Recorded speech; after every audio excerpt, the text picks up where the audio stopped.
Les retours des stations de sport d'hiver pour la fin des vacances scolaires de Paris et Bordeaux seront assurés par la SNCF, quelle que soit l'issue du conflit. Mardi soir, les agents de conduite avaient entamé un mouvement de grève pour protester contre le projet d'accord sur les 35 heures. Ce matin, la direction de la SNCF apparemment a fait machine arrière. Hervé Gaucho, Roland Barizel.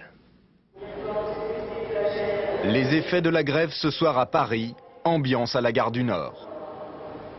Regardez ici, aucune information, on nous dit les TGV auront du retard. Combien? Personne ne sait. Que voulez-vous que j'en pense? Certainement pas du bien, parce que ça me casse les pieds.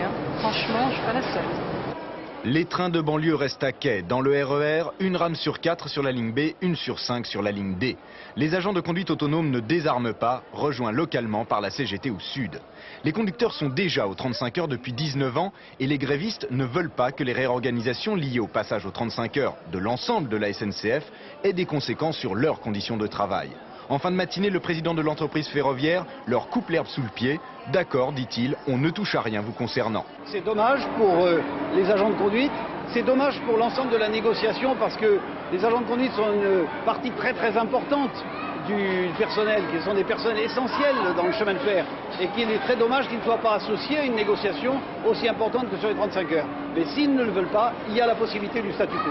Le statu quo, c'est pas ça qu'on réclame. On demande à ce que soient prises en cause, soient pris en compte certaines revendications et d'avoir un volet spécifique agent de conduite dans le projet d'accord. En fait, l'AFJAC pourrait simplement avoir du mal à arrêter le mouvement au moment où Sud lui apporte son soutien et alors que la CGT et la CFDT envisagent une action unitaire dans les prochains jours. Demain 1er mai et retour de vacances scolaires, la SNCF prévoit un train sur 3 en région parisienne, 1 sur 2 pour les grandes lignes et des retards pour certains TGV.